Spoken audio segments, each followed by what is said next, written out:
Wednesday night. But the good news is that we have about 20 people interested, and some people unfortunately couldn't make it tonight. So the interest is good, and we are going to be recording tonight. So we actually can send the video recording to people who couldn't make it tonight, and so they are well informed. My name is John Di Natale. I am the languages learning leader. I think that's a new term here at Marsland, where I coordinate the three languages taught: Italian, Indonesian, and Chinese. I've been here for 27 years, so I'm part of the furniture. And we are here passing on the ropes for the young ones, which is great. Mr. Maloney, Deputy Principal, I'm sure you all know Nicholas. I think someone's right door. Someone right through the yes. Someone's right through the side door. There we go. No problem. And I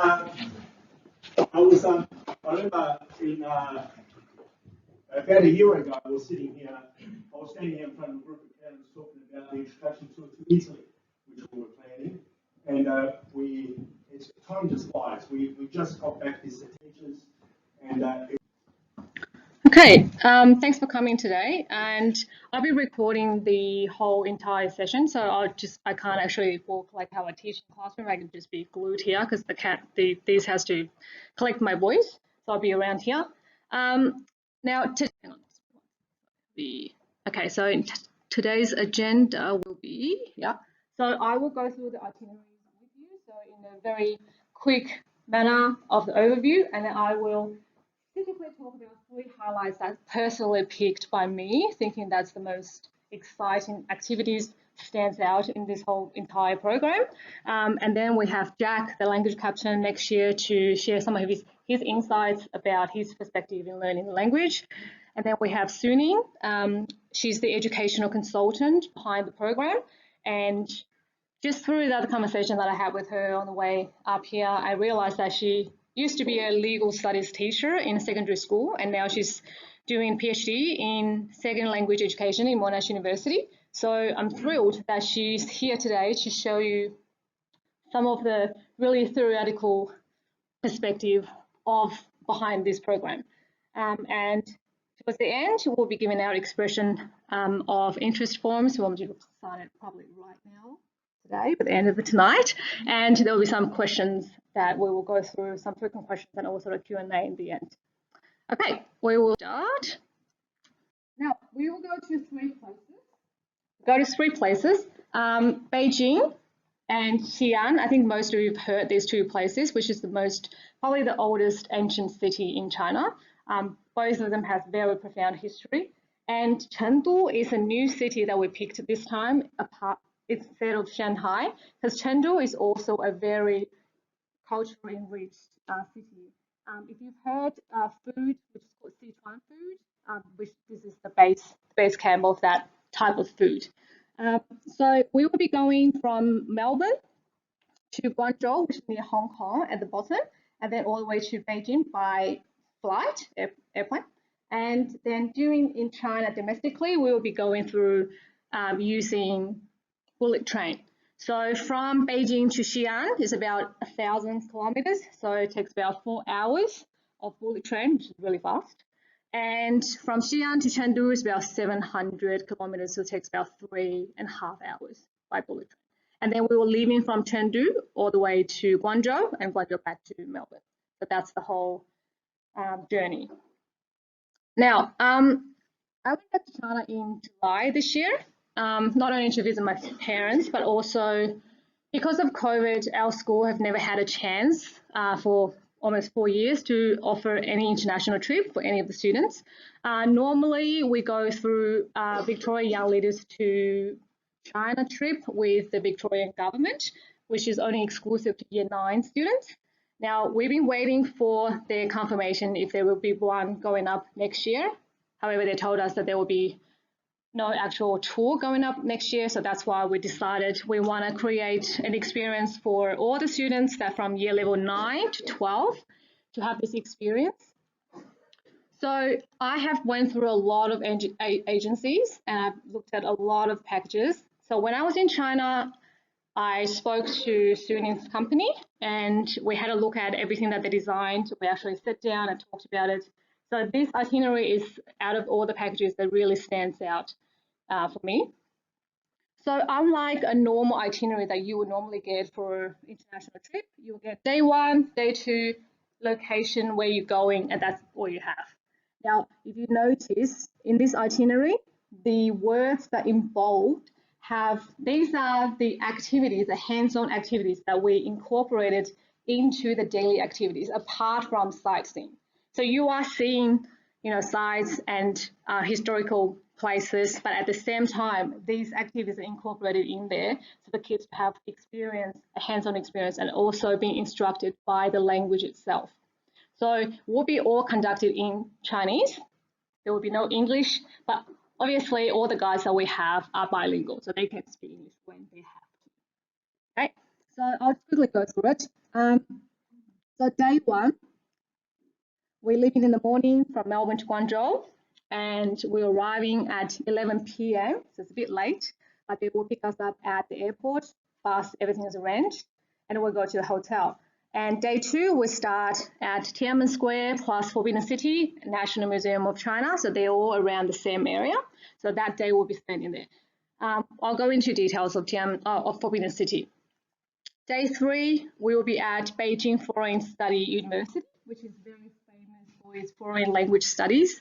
Now, we've invited a lot of international Chinese language learners to go from the school to have an exchange experience with our boys, so they can share experience through the same journey of learning the language, but also different experience while sharing the journey.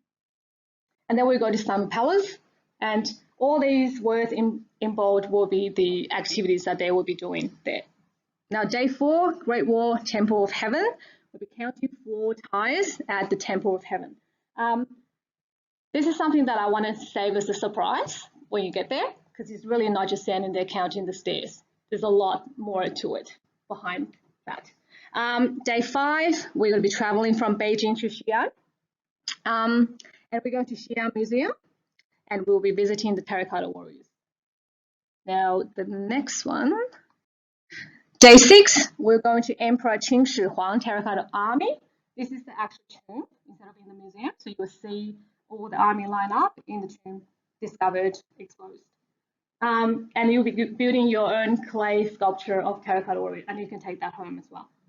And Tang Dynasty Night, this is a night event, which I'll talk about. It is one of the highlights I want to talk about. Day 7, we're going to a very old museum, which has about a lot of cultural relic that is from 6,000 years ago in China. So you will be reliving the life of our ancestors. And then you'll be making an instrument, a very old traditional instrument called xun, that you can also take that home. And then we go to bell tower and drum tower. Day 8, we'll travel from Xi'an to Chengdu. We're going to People's Park and Taiguli, which is a district. Now we would be doing a scavenger hunt along Chengdu City Walk Street. So kids will be walking on the Chengdu City street and actually have missions. So they will have a chance to talk to people, local people, to actually ask them questions, to get to places that they have to go to and to pick up things as a mission. Day 9. I think this speaks for itself. So they will be spending a whole day in a panda base as a panda volunteer. So there will be a panda nanny, basically making food for pandas, cleaning the panda enclosures. Day 10, we're going to Sichuan Cuisine Museum. So that type of food is that famous, actually has a museum for it. So you're going to learn how to make one of the very famous dish. I think most of you probably had this, Kung Pao chicken. And also they'll make the panda-shaped buns. Now, then we will be watching Sichuan opera to end the day, and the next day we'll be traveling. It's a long travel from China to here. Normally it takes about, I would say, to Beijing would take about at least almost 20 hours from transferring. So normally you go to Guangzhou, you stay for about 3 hours, and then get on tour. So it normally takes that long. Okay, so exciting part, which is the highlighted part. First one, we're going to Forbidden City, which we call it the Palace Museum, but also we call it the Old Palace. some of you probably have heard of this place. This is a imperial palace where the emperor and all the concubines live, and this place has survived 600 years of history, 3 eras, and also 2 dynasties. So Qing dynasty and Ming dynasty. Now, if you look at those buildings, they might look very ordinary to you. However, these buildings survived 600 years of all natural disasters, including earthquakes. So none of them have fell apart because of earthquake. The experiments have shown these buildings are strong enough to actually hold 10.1 level earthquake without falling apart. Now, which 9.5 level earthquake is recorded in history, human history. So why is that? Now the boys will have a chance to discover the intricate engineering of the ancient Chinese people. Now, if you look at those brackets underneath the roof, these were called Gong. So this is an intricate system of interlocking wood brackets. It's a marvel of ancient engineering. So you found it in all of very old buildings. Now the boys will have a chance to learn what's the reason behind it, what is the technique behind it, and they will be building their own with whoever they're teamed up with. Now, this is not only about the boys having hands-on activities while in China. Instructions will be in Chinese, okay? And everyone will be speaking Chinese. So the boys, makes me think that in class, I try to incorporate every minute in language. For example, from coming in Chinese, sitting down in Chinese, quickly, thank you, goodbye in Chinese. It's funny how none of them are interested in what I'm talking about. However, I think when they're there, they have no choice because they've got something on their hands. They've got to work out what's going on. So they're going to try every cell of their brain to work. So their brain will not do anything else but working while they're in China for 10 days. So I think 10 days is definitely enough. So this is not only about, really hands-on tasks, also about physics. They're learning vocabulary in Chinese in physics, math, crafting, wood tech, everything. So it'll be very tiring at the end of the day, but I think it's rewarding. So this is one of them. So that's why I think this is a really good experience for this highlight activity. Moving on to the next one.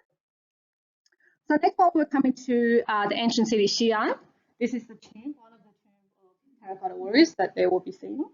Now, Xi'an is another ancient city which served as a capital city for about 13 dynasties in Chinese history. So it's basically an old town, but half modern, half old. So it's been preserved quite well. Now, one of the things that I really wanted to mention, out of all the dynasties that it has served as a capital city, Han Dynasty is one of the most prosperous, liberated dynasty in Chinese history, also in medieval world at the time. So it's around 618 when Han Dynasty was established. Now, this era has a lot of famous things. One of them is the 4 greatest inventions that's invented at this time. So including printing, paper, gunpowder, and compass. So around this time, and it's so liberated. Basically, what people like to do is music and poetry. So there were a lot of poetry coming out from this dynasty. One more is it is so liberated that we had our very first and the only empress in Chinese history. So she's a female. She lasted for 16 years, and she got bored. She gave it to her son. So I found this is fascinating. So they have there's a replica of the city. This is the area, the district that have made it look like the entire Tang dynasty. So this is about 1,500 meters and probably about 60K square meters big. So the boys will be dressing in Tang dynasty attire and walking along this area at night.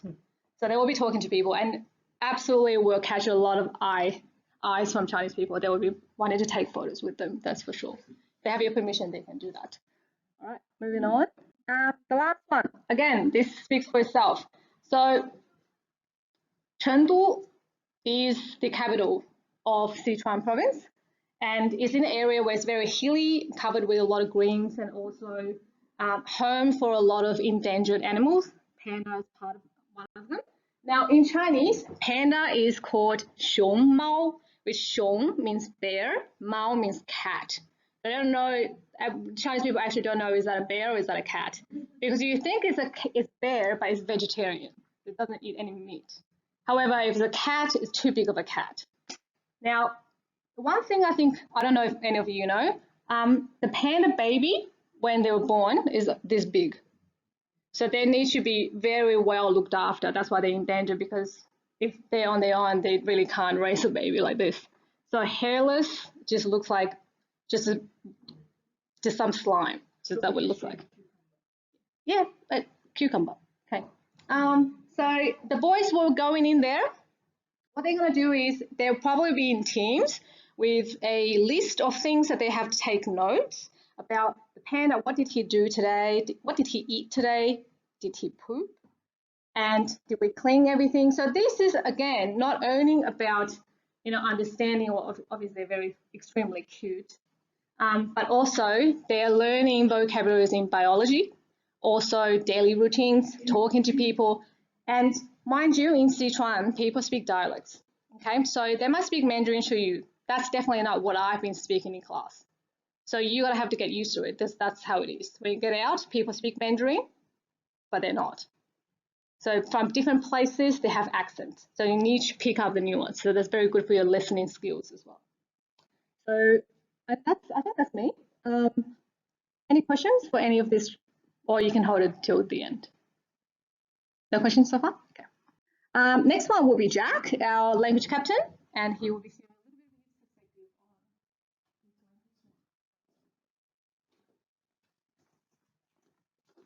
of his perspective on. All right. Yeah, as Miss Zhang was saying, I'm the language captain for 2024. I've been learning Chinese at Marsland since year 7, as most of these boys. I've always had a fondness for Chinese. I initially chose to pursue Chinese since my brother also wanted to do Chinese, and he did it up until year 10.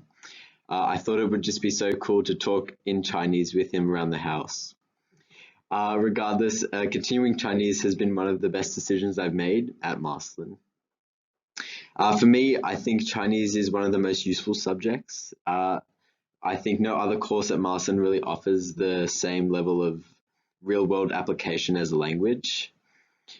Like most subjects, I've had my ups and downs, especially learning to read and write in characters has been one of the biggest challenges for me.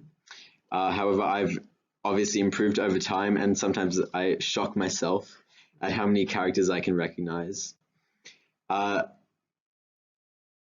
Yeah, seeing my growth over time has motivated me to continue learning a language. I often try and listen to conversations of people speaking Chinese around, like on public transport or just out in public, and just try and make sense of what they're talking about.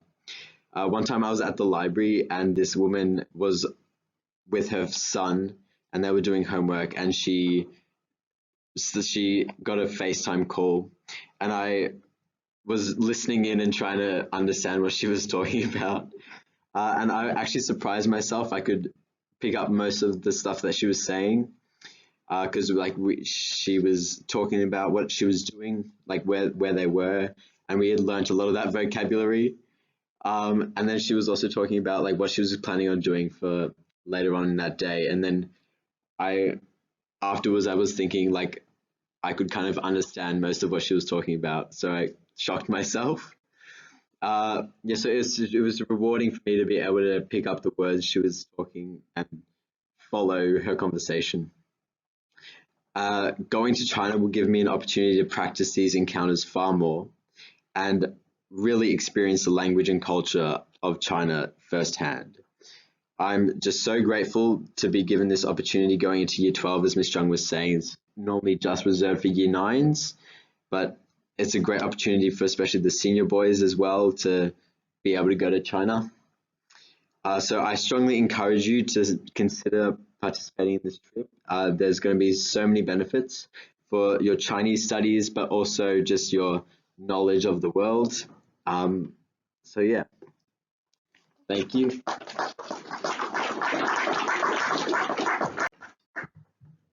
now we have Celine to give you some of her perspective.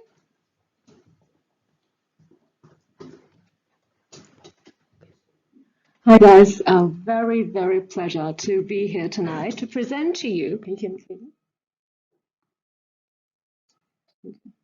Yeah. So I'm very excited to be here tonight to present to you the rationale behind the design of the program. I'm the educational consultant of our company, and we specifically ensure that our program has been well informed by the latest educational research, and it has been reiterated and refined through practice and experiment. Okay, so how it all started. About 10 years ago, I was a VCE legal study teacher. So my expertise was in law, not language. But I found myself frequently approached by my students asking me questions about Chinese. They were asking questions like, why there are so many characters in Chinese? I can't seem to get the terms right. Are they really that important? Show of hands if you've ever asked your miss similar questions. See, the struggle is real, right? I can still vividly remember their facial expression and how their voice is tinged with confusion. And it was at that time I had a revelation that it isn't just about learning a new language. It's about navigating an entirely different linguistic landscape. So there must be something done to make it smooth. And after the VCE legal study teaching, I transferred to the broader education field of second language education. And during that time, I realized that common struggles are real. My students in China and also in Vietnam and Singapore, they experience similar struggles, such as the difficulty in applying the language practically, varying level of engagement, considering dropping out, or maybe I should do it. Maybe you guys have considered the same thing. And just the lack of motivation. It's all very real. So that experience has pursued me to search for a more effective solution. And that's why I decided to do a PhD in that area. And during my research and also the overall learning, the CLIO concept has appeared to be very effective and has been put into practice. So CLIO, as you can see from the booklet, is short for Content and Language Integrated Learning. It has been designed by education researchers to enhance language proficiency by encouraging children and students to apply the language in varying content areas. And it has a track record of success through varying educational levels. So CLIO is the backbone for our program. Next, okay. So with that in mind, we are aimed to deliver a more holistic educational experience for our children and also to maximize their learning outcomes. So what are they really? The first one just speaks for itself, the rapid language acquisition. Ms. Zhang has already talked about how the immersive experience in different settings throughout the activity can encourage our children to speak up, to practice, and applying their knowledge. So beyond that, let's look at the second one, the cultural depth and authentic experience. We need to recognize that you can't take language out of the context within which it was born and continue to evolve. Language without the context is just a set of empty sound, grammar rules. It means nothing. But the program is designed to resituate the students back in the very context. Take, for example, the scavenger hunt in Taiguli. Yes, it is a very, very famous street. It is so famous to the extent that it has become ranked the #1 street among the millennials and the Gen Zs. It is that famous. But the boys won't be there just to sightseeing. They will be there to use their language skills to engage with the locals, to ask questions, and perhaps even to use their charisma and charm to build trust and connections. So it is an opportunity for them to experience what it is like to use their language in the real setting within which it involves. Just like what Ms. Zhang has talked about. They have accents. You will need to practice that. You will need to face that real world application difficulties. Okay, the third one is the lifelong skills and global awareness. We all recognize that learning Chinese in today's era is a strategic choice. There are so many languages to learn, and out of all, you just happen to pick a very difficult one. But it is rewarding. It is very rewarding. Why? According to the BCA report, which is the leading economic and statistic provider around the world, China over the past decade has contributed 40% of the global economic growth, surpassing the 22% of the US and 9% of the Eurozone. So it's a clear indicator of the shifting global economic landscape. And our children, by learning Chinese, they're positioning themselves to be part of the world's largest economy in the future. So it gives them a lot of opportunity. There will be a lot of booming industry. They need talents, they need bilingual talents, and the boys are actively participating themselves in that part. And we are aware that our boys are young when they're in China. They have different perspective. They may not think as we older people do, but we are positioning themselves to let them explore and discover how their future opportunities may lie and how the hard effort they put in today to learn Chinese may manifest itself as a reward in the future, as expanded opportunity in the future. The last one is safety, structure, and engaging. So as educators and parents, we want to encourage our children to keep learning. But it's just not an easy language to master. The difficulties are really real. Show of hands.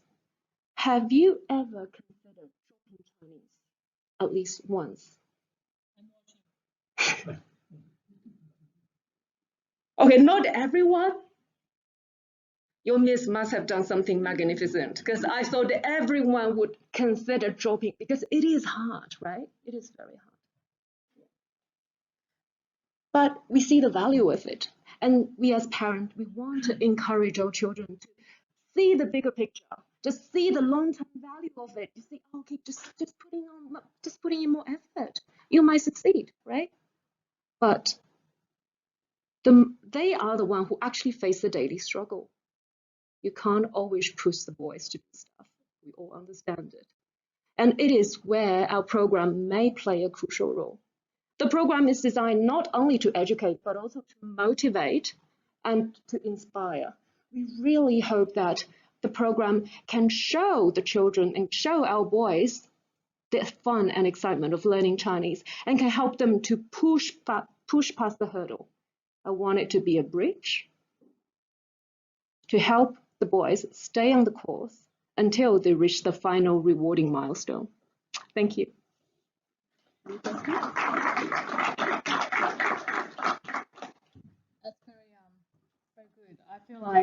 I feel like I want to go to China, but I realize I'm going anyway. But it's really depending on you guys if we actually have a trip or not. So if I'm going or I'm not going, so we need the numbers. That's jokes aside. Now, sorry, I didn't expect that to come just straight like this. So yes, so now we'll be handing out some of the expressions of interest form and the sample itineraries that I've already given to you. Anyone hasn't got the itineraries? Okay.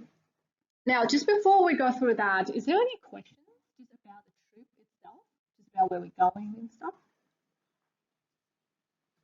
No? Any questions for Suni? Yeah.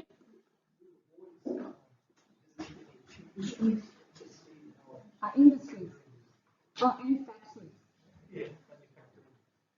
We can send them manufacturing. Cool.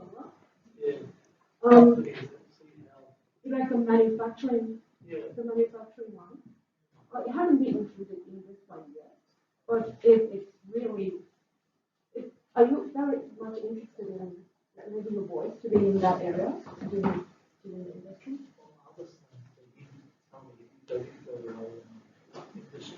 Mm. Oh, it's interesting. Yeah. So if you,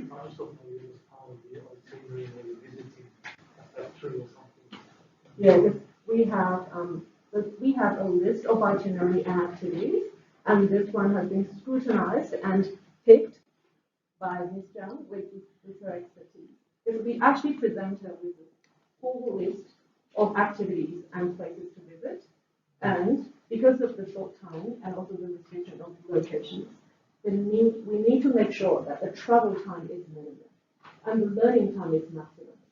So Vanessa has really helped me and contributed her expertise in deciding which activities happen in which area and can develop which skills apart from language that can facilitate our voice.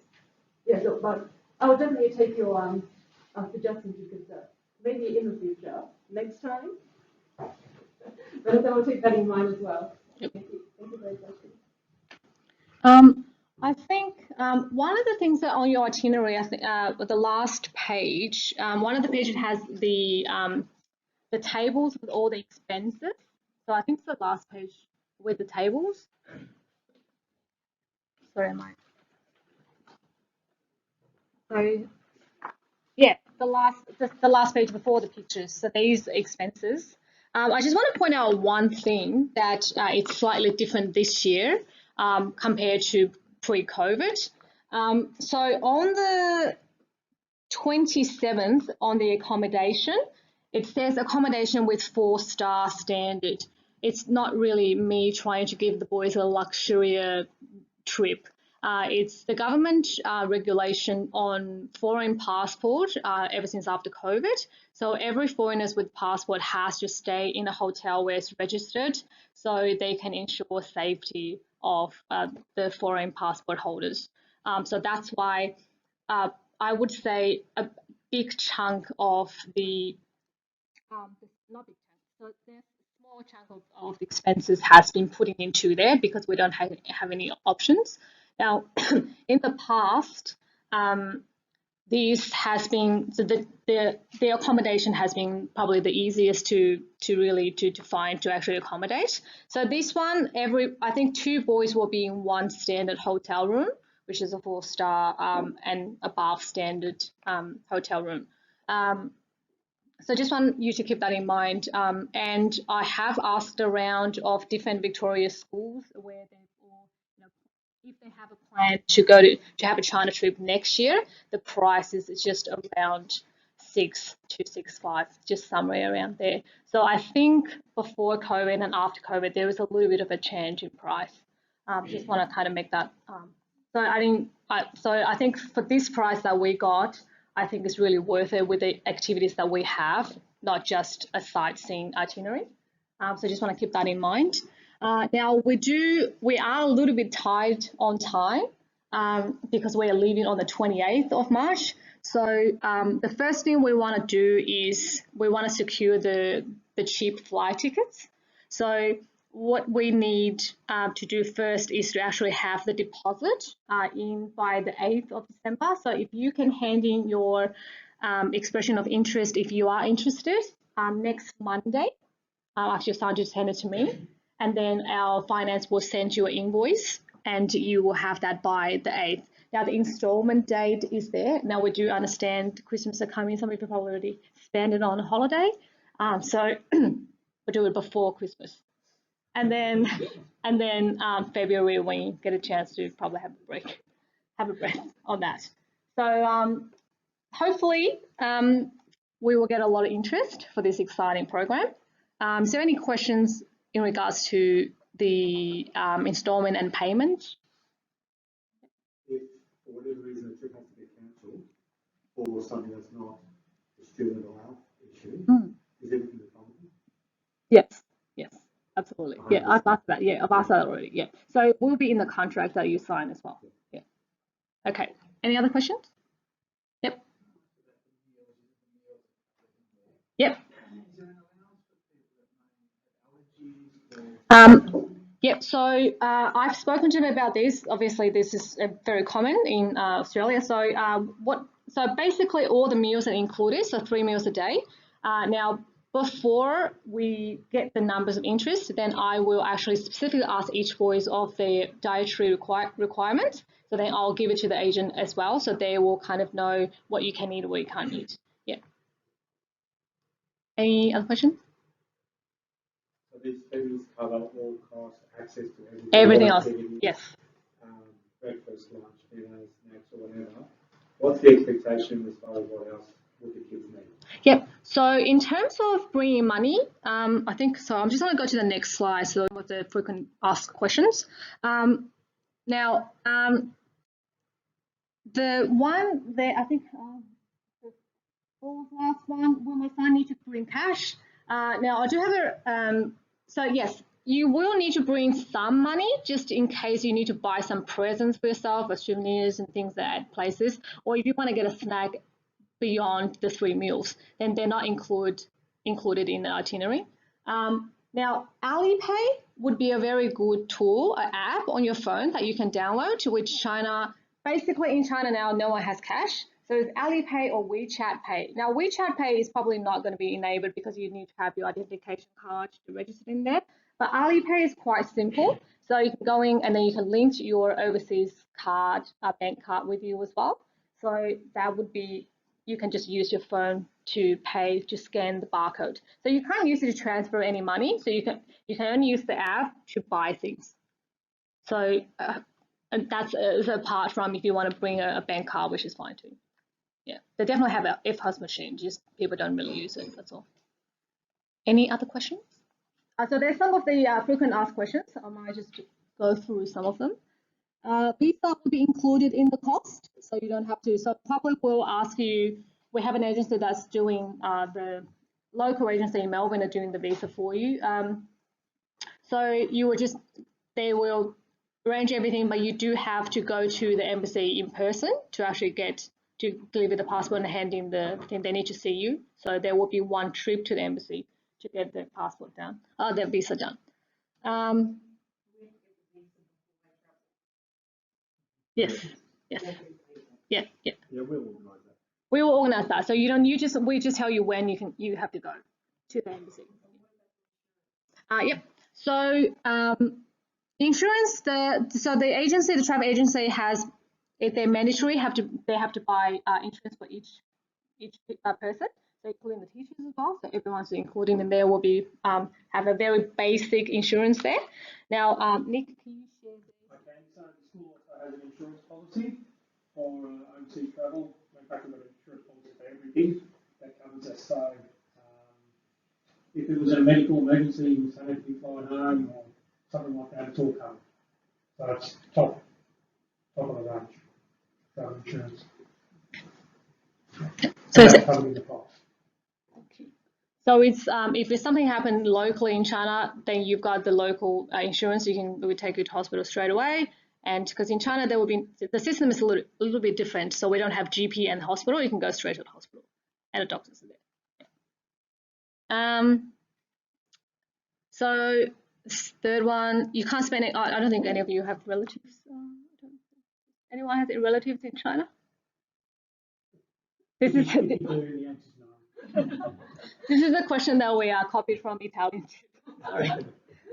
What we actually students, if you did have relatives, they can come and join the group briefly to say hello, but we don't allow families or relatives to take your sons away from the group because that creates all sorts of problems. But they're certainly welcome to join the group and say hello and spend a bit of time.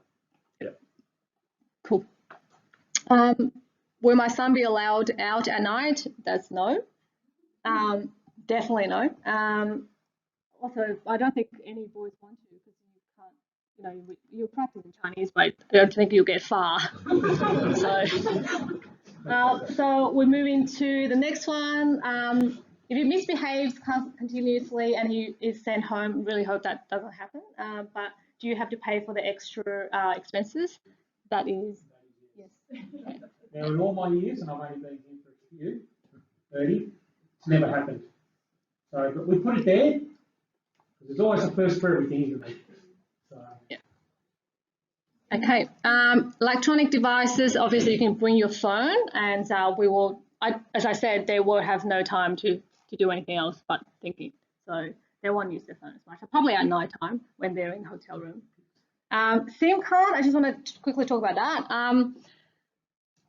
If you're going for 12 days, so it's probably a lot easier if you just get an international roaming package from your phone company, and you can just use your phone in China. So everything will be accessible. So you can use WeChat, you can use WhatsApp, Facebook, everything else, because it's not through the what do you call it, the Chinese fireworks. So you can actually do everything. You don't need a VPN to do the things that are blocked in China. It's just some of you might be interested in that because you can use Snapchat.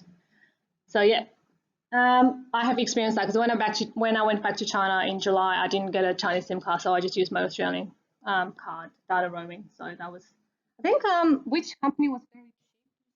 Vodafone. What for Europe it was? Yeah. So something to look into. to be honest, you probably won't need it. Yeah. And then you've always got internet in the hotels. So if you want to WhatsApp or something, FaceTime. Yeah. Okay. Maybe I'll also talk about a little bit on what if my son gets sick or have COVID. I did ask that question through the agency and also looked at the regulations so far. So really ensure that there's no regulations in China about COVID anymore. So if you have COVID, you do whatever you want. You can stay in the hotel, you can wear a mask out, or no one cares anymore. Yeah. Cared for too long, so yeah.